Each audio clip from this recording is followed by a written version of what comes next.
मंगल हो, शुभ मंगल हो, शुभ मंगल मंगल मंगल हो, शुभ मंगल हो, शुभ मंगल हो, शुभ मंगल मंगल मंगल हो, नभ मंगल हो, जल मंगल हो, नभ मंगल हो, जल मंगल हो, धरती का कण कण मंगल हो, धरती का कण कण मंगल हो, शुभ मंगल हो, शुभ मंगल हो, शुभ मंगल मंगल मंगल हो, शुभ मंगल हो, शुभ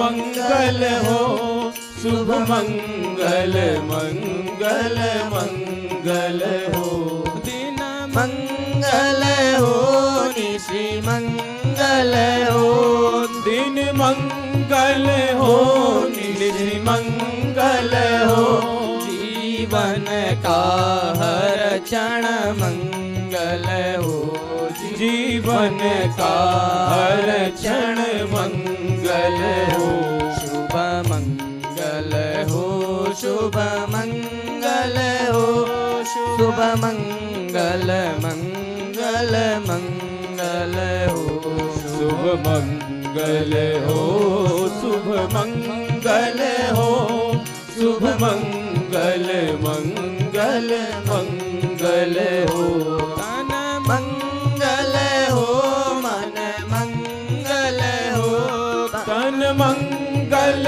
हो, मन मंगल हो, श्रम से अर्जित धन मंगल हो, श्रम से अर्जित धन मंगल हो, शुभ मंगल हो, शुभ मंगल हो, शुभ मंगल मंगल मंगल हो, शुभ मंगल हो, शुभ मंगल हो, शुभ मंगल मंगल मंगल हो, मति मंगल हो, गति मंगल हो, मति मंगल हो, गति मंगल हो, मानव की हर कृति मंगल हो, मानव की हर कृति मंगल हो,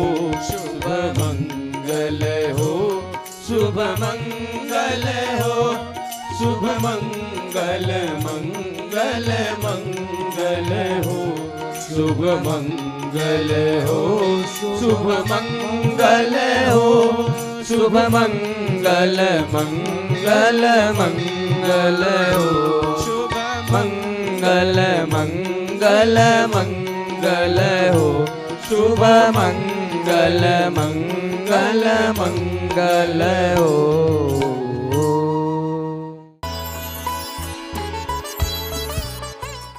गुरुर्ब्रह्मा गुरुर्विष्णुर् गुरुर्देवो महेश्वरः, गुरुः साक्षात् परब्रह्म तस्मै श्री गुरवे नमः।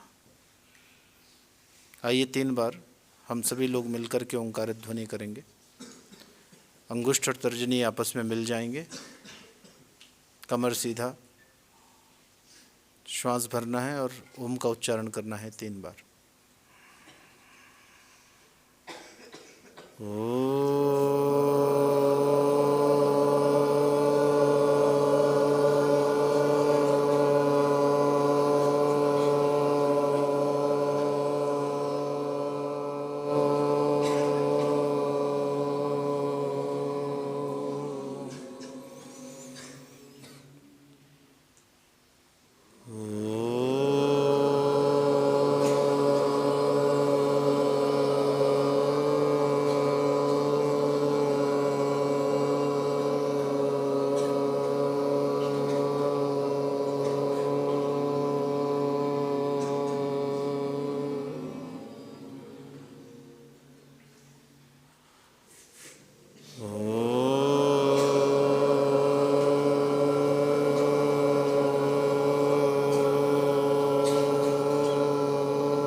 स्वस्थ। सच्चिदानंदरूपाय विश्वोत्पत्त्यादिहेतवे तापत्रय विनाशाय श्रीकृष्णाय वयं नुमः। माता रामो मत्पिता रामचंद्रः, स्वामी रामो मत्सखा रामचंद्रः, सर्वस्वं मे रामचंद्रो दयालुर्नान्यं जाने नैव जाने न जाने। बोलिए पूज्य सद्गुरुदेव भगवान की जय। बड़े ही सौभाग्य का विषय है हम आपके लिए कि विगत कई दिनों से हम लोग यहाँ पर पूज्य सद्गुरुदेव महाराज के परम सानिध्य में बहुत ही अच्छे एक विषय पर चर्चा चल रही है, सत्संग चल रहा है और भी बहुत सारे संत महापुरुषों का, पूज्य महाराज श्री का हम लोगों को आशीर्वचन प्राप्त हो रहा है, जिससे हमारे जीवन में एक सुगमता के रास्ते पर और सरलता से हम उस लक्ष्य को प्राप्त कर सकते हैं जिसके लिए जन्म जन्मांतर तक व्यक्ति को यत्न और प्रयत्न करना पड़ता है। लक्ष्य तो परमात्मा की प्राप्ति ही है। परमात्मा की प्राप्ति ही एकमात्र हमारा लक्ष्य है। चूँकि मैंने पहले भी बताया था, आप विद्यार्थी हैं तो विद्या अध्ययन ही, विद्या ग्रहण करना ही पहला मकसद है। तदुपरांत क्योंकि जीवन को बांटा गया है, इसके 4 जो है आश्रम भी बताए गए हैं, ब्रह्मचर्य आश्रम, गृहस्थ आश्रम, वानप्रस्थ और संन्यास आश्रम कहा गया है। तो पहले विद्या अध्ययन ही मात्र एक है, क्योंकि सीढ़ी दर सीढ़ी ही व्यक्ति मंजिल को प्राप्त कर सकता है। अगर हम चाहेंगे कि हम शुरुआत में ही हमें मंजिल मिल जाए तो वह संभव नहीं हो पाता, क्योंकि कहा गया है हमारे यहाँ, प्रथमे नार्जिते विद्या, द्वितीय नार्जितम धनम, तृतीय नार्जिते कीर्ति, चतुर्थे किम करिष्यति। यदि पहले चरण में हमने विद्या अध्ययन नहीं किया, विद्या अध्ययन करने के बाद ही हमें सभी चीज़ों की प्राप्ति होती है, क्योंकि विद्या ददाति विनयम, विनय की प्राप्ति विद्या से होगी। और विनयादि पात्रता, यदि आपने विद्या ग्रहण कर ली तो आपके जीवन में पात्रता स्वयं ही आ जाएगी, आप योग्य बन जाएंगे। और जिस दिन आपके जीवन में पात्रता आ गई, पात्रता धनम आपनोति, उस दिन धन भी आएगा। लोग कहेंगे कि यह व्यक्ति अच्छा है, यह सात्विक व्यक्ति है, अच्छे कर्म करता है, यह अच्छा जीवन जीता है, सदाचारी है, सत्पुरुष है, सत्य का मार्ग अपनाता है। तो फिर लोग आपको चाहेंगे और आपके अंदर पात्रता योग्यता देखेंगे, उसके आधार पर आपको पद प्रतिष्ठा समाज में प्राप्त होगी, धन की प्राप्ति होगी। और धन आने के बाद फिर धर्म का कार्य कर सकते हैं। बिना धन के धर्म का कार्य भी संभव नहीं है, इसलिए धन की भी आवश्यकता है। तो शुरुआत में विद्या अध्ययन ही मुख्य मार्ग हमारा होता है। कहीं भी जाएं, किसी पद पर जाएं, किसी भी कार्य क्षेत्र को हम कर रहे हों, किसी भी कार्य क्षेत्र में हम हों, तो हमें चाहिए कि हम धर्माचरण करें, धर्म का आचरण करें, सत्य के पथ पर चलें। हमारे इस भारत भूमि में अनेकों संत महापुरुषों ने जन्म लिया है। हम लोग अनेकों संत महापुरुषों की जीवनियाँ भी पढ़ते रहते हैं, उनके विषय में हमें ज्ञात भी है, हम सुनते रहते हैं, सत्संग कथाओं में भी श्रवण करते रहते हैं। लेकिन श्रवण करना ही एकमात्र हमारा माध्यम नहीं होना चाहिए।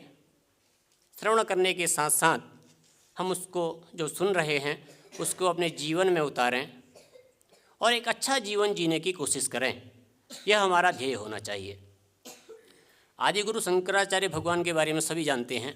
अभी विगत कुछ दिनों पहले ही उनकी जयंती समारोह मनाया गया पूरे भारत में भव्य तरीके से। लगभग बताया जाता है आज से 1200 वर्ष पूर्व आदिगुरु भगवान शंकराचार्य का जन्म हुआ। केरल राज्य के कलाड़ी नामक गांव में उनका जन्म हुआ। और आदिगुरु शंकराचार्य भगवान ने हमारे भारतवर्ष में एक ऐसी नींव की स्थापना की जो जन्म जन्मांतर तक व्यक्ति को, हमारे समाज को जोड़ के, हमारे धर्म को जोड़ने का कार्य करती है। हमारे धर्म को एक करने का काम उन्होंने किया। हमारे धर्म को ही नहीं, अपितु दूसरे धर्म के जो विधर्मी थे उनको भी अपने धर्म में लाने का बहुत अधिक श्रेय आदिगुरु भगवान शंकराचार्य को जाता है। उन्होंने अपने जीवन में पुराणों में और कई ग्रंथों पर उन्होंने अनेक टीकाएँ लिखी, जिसमें से कई टीकाएँ बहुत प्रसिद्ध भी हुई हैं। सर्वप्रथम उन्होंने 4 मठों की स्थापना हमारे भारतवर्ष में की। एक तो हमारे उत्तराखंड देवभूमि में ही है ज्योतिर्मठ बद्रिकाश्रम में, जो कि स्थापित है, और दूसरा श्रृंगेरी मठ है जो कि कर्नाटक में है, तीसरा शारदा मठ जो कि द्वारिका गुजरात में स्थापित है, और चौथा गोवर्धन मठ है जो कि पुरी में है, उड़ीसा में, उड़ीसा राज्य के अंतर्गत आता है। तो पूरब पश्चिम उत्तर दक्षिण चारों दिशाओं को एक करने का जो काम किया है, जो कार्य किया है, वो आदिगुरु भगवान शंकराचार्य जी ने किया है।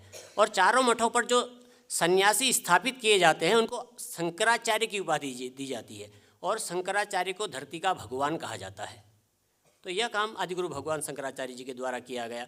और भी उन्होंने अनेकों ऐसे कार्य किए अपने जीवन में। आज भी देखेंगे, अगर यदि आप दक्षिण भारत में कहीं जाएंगे तो दक्षिण भारत के जितने मंदिर हैं वहाँ पर हमारे यहाँ के ब्राह्मण हैं, उत्तर भारतीय ब्राह्मण वहाँ पर सारे मंदिरों में हैं। और यदि आप यहाँ देखेंगे हमारे केदारनाथ बद्रीनाथ में यदि आप लोग गए होंगे तो आप सभी को जानकारियाँ होंगी, और यदि जाएंगे तो आप पाएंगे कि वहाँ पर दक्षिण भारत के सारे विद्वान ब्राह्मण वहाँ पर जो है अपनी सेवा दे रहे हैं, निरंतर सेवा दे रहे हैं।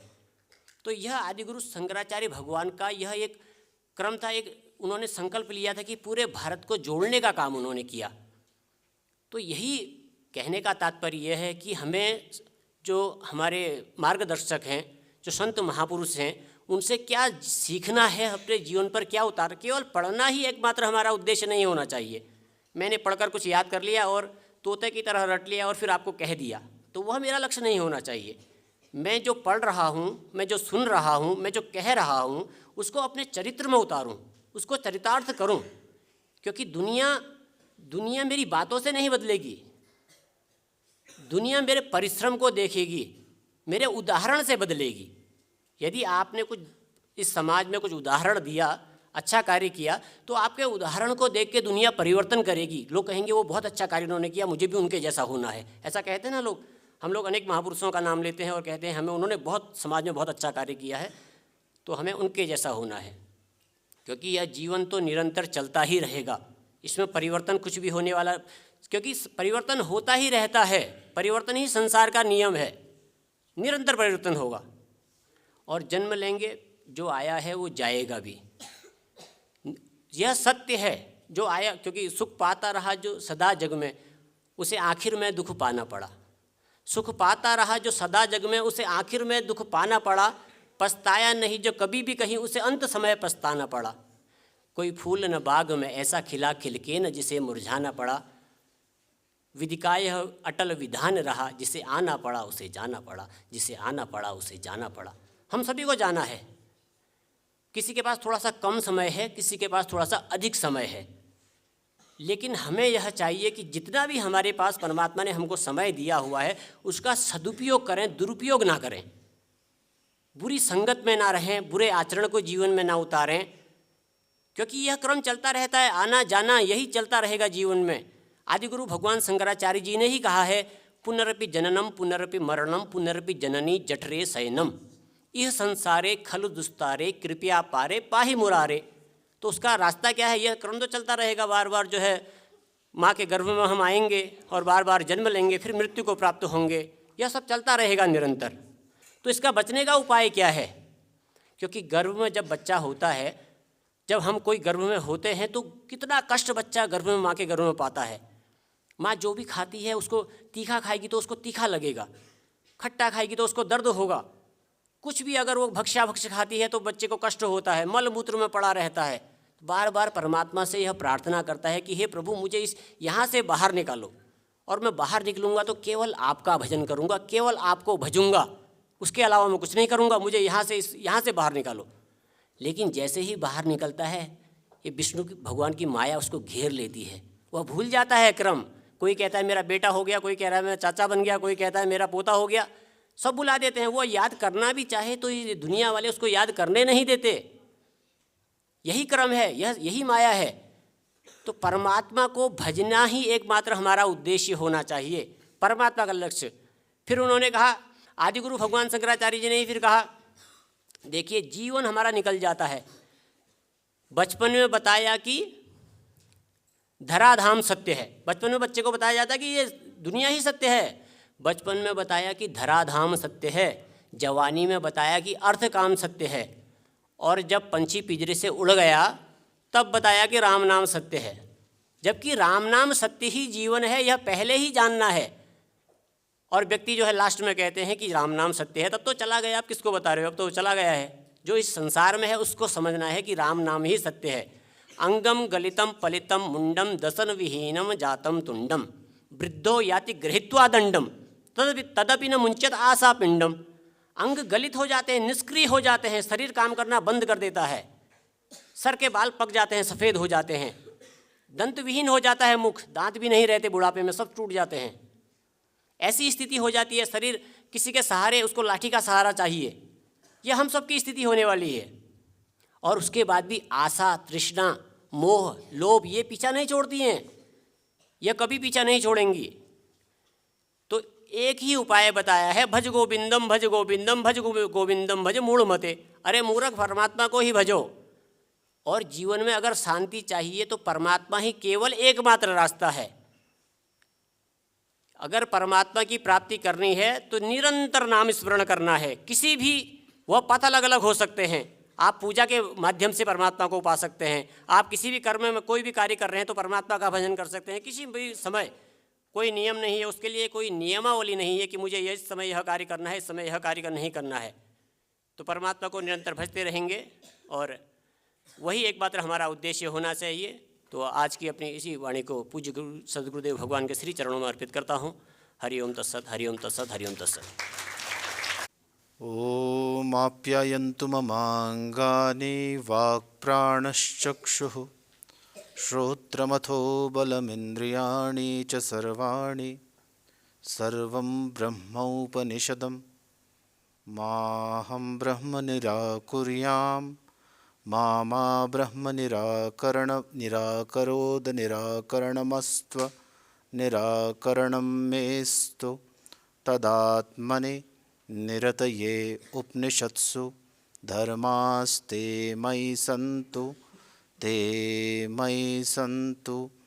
ओम शांति शांति शांति।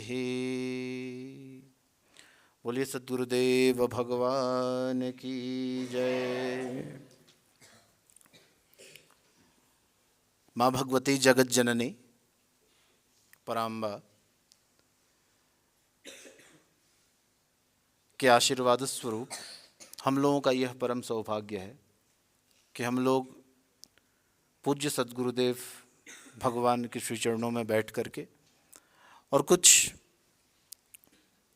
जीवनोपयोगी चर्चा, कुछ अपने आप को कुछ बदलने की चर्चा, कुछ अपने जीवन में कुछ प्रकाशित पल आ जावें तो उस ओर किस प्रकार से प्रयास करना है, उस दिशा में हम लोगों का चिंतन चल रहा है। और वास्तव में यदि देखा जाए तो अभी इस समय हम लोग आश्रमीय जीवन व्यापन कर रहे हैं, आश्रमस्थ होकर के आश्रम में निवास कर रहे हैं। और आश्रम का प्रयोजन भी यही है कि हम आश्रम आएँ तो किसी न किसी सेवा में संलग्न हो करके और किसी न किसी रूप में अपने पास जाने का प्रयास करें। क्योंकि हो क्या रहा है, थोड़ा तनिक विचार करके देखो, आज सब कुछ होते हुए व्यक्ति कहीं ना कहीं अपने आप से कटता जा रहा है, अपने आप से दूर होता चला जा रहा है। और उसका परिणाम हमें बाह्य जगत में देखने को मिलता है। एक प्रकार का सबके साथ एक प्रकार की प्रतियोगिता, एक प्रकार की प्रतिस्पर्धा, एक प्रकार का मन में एक अविश्वास का भाव, एक दुराव, इस प्रकार की स्थिति हमें आज संसार में देखने को मिलती है। और कई लोग प्रश्न भी करते हैं, कई लोग आकर के प्रश्न करते हैं कि महाराज पता नहीं क्या हो रहा है, संसार कहाँ जा रहा है, कहाँ जाएगा। कई लोग कहते हैं क्या होगा, आने वाले समय में क्या होगा, आज इतना खतरनाक है आज का समय। तो जब हम लोग देखते हैं तो पाते हैं कि कहीं ना कहीं ये जो हमारे जीवन में व्यापक स्तर पे ये जो बातें दिखलाई पड़ रही हैं, और ऐसी बात नहीं है कि इससे हम परेशान नहीं होते। हम परेशान भी होते हैं, हमें दुख भी होता है, कष्ट भी होता है, आत्मग्लानि भी होती है, परंतु फिर भी हम बार बार उसी प्रक्रिया में और उसी प्रकार के अपने मन के द्वारा बनाए हुए उस जंजाल में सदैव फंसे ही रहते हैं। और जितना प्रयास करते हैं उस स्थिति से बाहर आने का, हम लोग देखते हैं कि हम उसमें और गहरे फंसते चले जाते हैं, एक दलदल की तरह। जैसे दलदल होता है, दलदल देखा है आप लोगों ने? दलदल होता है तो दलदल में क्या होता है, पानी और रेत के सम्मिश्रण से एक ऐसी स्थिति उत्पन्न होती है जिसमें कोई भी जीव यदि जाए तो उसमें फंसता चला जाता है। उसको अंग्रेजी में क्विक सैंड भी कहते हैं, क्वागमायर। तो उसमें जाता है, और जब कोई प्राणी उसमें प्रवेश कर जाता है तो जितना अधिक वो प्रयास करता है उस दलदल से बाहर आने का, उतना ही उसमें वह फंसता चला जाता है। ठीक उसी प्रकार की स्थिति हम आप सभी लोग अपने जीवन में भी देखते हैं कि हम जितना प्रयास करते हैं अपने आप में सुधार लाने का, अपने विचारों में सुधार लाने का, अपने विचारों को परिष्कृत करने का, हम जितने भी प्रयास करते हैं वो सब प्रयास कहीं ना कहीं विफल होते हैं, क्योंकि हमारे सारे प्रयास कहीं ना कहीं सतही स्तर पे होते हैं और कहीं ना कहीं उनका संबंध अगेन फिर से हमारे अहंकार से ही होता है। तो जब तक हमारे भीतर वो अहम भाव बना रहेगा, अहंकार की स्थिति बनी रहेगी, जब तक हमारा जीवन अहंकार के केंद्र से संचालित होगा। देखिए, जीवन में दो प्रकार के केंद्र हैं। मनोविज्ञान के अनुसार हम देखते हैं, और आप लोग तनिक विचार करेंगे तो आप लोग भी पाएंगे कि हमारा जीवन में दो प्रकार के सेंटर्स हमें देखने को मिलते हैं। एक तो जो केंद्र है जिसको हम लोग अहं का केंद्र कहते हैं, अहंकार का केंद्र, और उस केंद्र से जब हम लोग का चिंतन चलता है तो उसमें भय, उसमें विषाद, उसमें अवसाद, उसमें इच्छाएं, उसमें वासनाएं, उसमें कामनाएं, ये सारी चीज़ें हमें उसमें देखने को मिलती हैं। वो अहंकार का हमारा केंद्र है, जिसको भगवान श्री कृष्ण ने गीता में कहा है, भूमिरापो नलो वायु खम मनोबुद्धिरेव च अहंकार इति यम्मे भिन्ना प्रकृतिरष्टधा। भगवान श्री कृष्ण कहते हैं कि मेरे 8 प्रकार की प्रकृति है, उसको 8 अष्टधा प्रकृति कहा, 8 फोल्ड नेचर। 8 प्रकार की प्रकृति, उसके अंतर्गत क्या क्या गिनाया? भूमि, आपः मतलब जल, अनल यानी अग्नि, वायु, वायु माने पवन, एयर, खम, खम माने आकाश, स्पेस, जिसको हम लोग स्पेस कहते हैं, आकाश जो हमारे चारों तरफ है, और मन, बुद्धि और अहंकार।